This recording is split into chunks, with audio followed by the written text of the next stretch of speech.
girls, welcome to Storytime with Pastor Steve.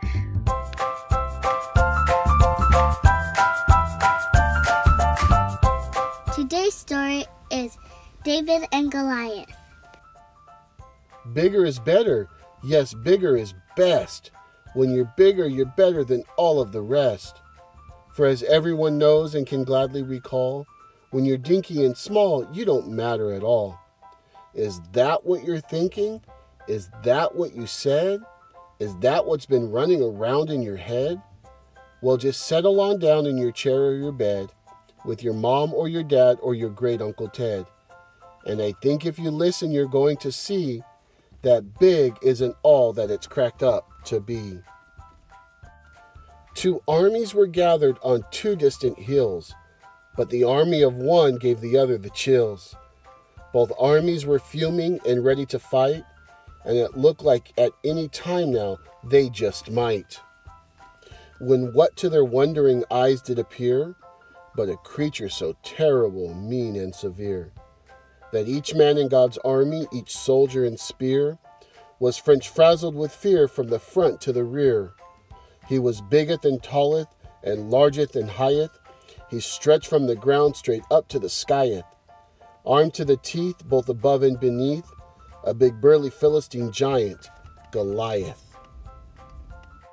But this was no jolly green ho-ho-ho boy. No, this was a 9-foot-tall search and destroy boy. A steaming mad armor-clad Oscar the Grouch, with a burning desire to make you say, ouch. Yoo-hoo, boys, Goliath spat. Come out and play, I brought my bat. You say you're all fuming and ready to fight? Then put up your dukes, have at it all right.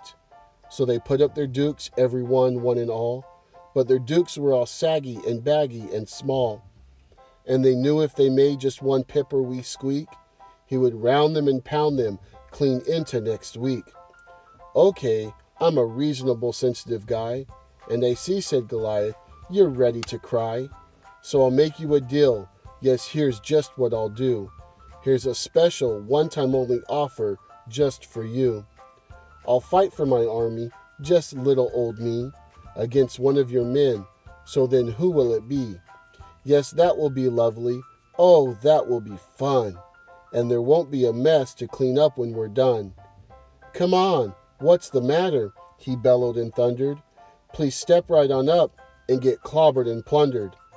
Don't want to get dirty? Still frozen with fright? Well, then maybe your mommies will come out and fight. So night after night, after day, on and on went Goliath that very same way. And for 40 long days on their side of the hill, they just stood there like statues and took it until a wee tiny fellow so dinky and small that you hardly believe he would matter at all wandered into the camp and just happened to hear all the fee-fi-fo-fum that had filled them with fear. Just who does this Philistine think that he is? Said that dinky small dude with that big voice of his. He's insulting the army of Almighty God, but he'll do it no more over my own wee bod. Well now, that kind of talk turned some heads right away. No, that's not like the thing that you hear every day. So when the word got around that wee dinky small dude was shipped off to the king who was coming unglued. Yes, the king was upset, and why shouldn't he be? He had to whip someone as big as a tree. Oh, but when he saw David, his tummy flip-flopped, his heart sunk down to his sandals and stopped. They needed a hero, a fighting machine, but Dave looked like he couldn't whip a sardine. This kid is a tadpole, a peewee, a guppy. We need a he-man, said the king, not a puppy. Now pardon me, son, you're a cute little tyke, but we need a King Kong, not a boy on a bike. My name, sir, is David, and if I may say, said that wee tiny guy in his extra-large way, that I've beat up a bear and I've clobbered a lion and whipped them both good, sir, without even trying. For God is my strength, and although I'm quite small, by his might and his power, Goliath will fall. You say you need someone who's manly and tough? Then come over here, King, and I'll show you my stuff. Well, aren't you a spunky, young, godly, good guy?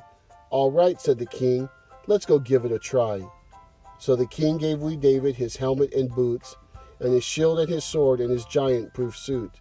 And he figured that David was ready to fight, when in fact he was locked down and frozen up tight. I can't fight like this. Man, I can't even see. This might work for you, but it won't work for me. I said this before, but I'll say it again. It's God who will fight, and it's God who will win. So David debooted, disrobed, and undressed. He untangled that old tin can tankerous mess, bolted down to the stream, gathered 5 smooth, small stones, then took off like the wind, bent to rattle some bones. Hey, giant, David yelled. Yeah, I'm talking to you. Hey, I'm telling you just what I'm going to do. You've insulted the army of Almighty God. Now you better get ready to swallow some sod. Well, Goliath looked down just below his left knee, and what to his wandering eyes did he see? But a wee tiny fellow so dinky and small that you hardly believe he could matter at all. What am I, a dog? Thundered mean old Goliath, that you send me this wee tiny not very higheth, pink peach fuzzy pup with a stick and some rocks? Ooh, I'm shaking the whole way on down to my socks. Well then fight like a man, rumbled dinky small Dave. What's the matter, you sissy? Come on, make my day. This battle is God's, and in God's mighty name, on this day I'm the hunter, and you are the game. And so out came his sling, and then in went a stone, and wee dinky small Dave, in a way all his own, slung it round and around and around and about, and that one tiny smooth shiny pebble flew out. Like a photon torpedo, like lightning it sped, and it bopped old Goliath right square in the head. My word, said Goliath, you are a good shot. I was going to duck, but I guess I forgot. Why is everyone spinning? Who turned out the lights? Is it nap time already? Oh well, nighty-night.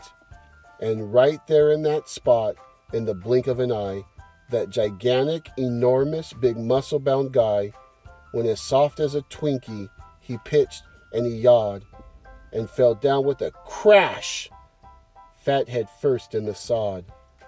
You can puff yourself up, it won't help you at all, for the bigger you are, then the harder you fall. But when God is your strength, you're 100 feet tall, even though you're the smallest wee person of all. We'll see you next time.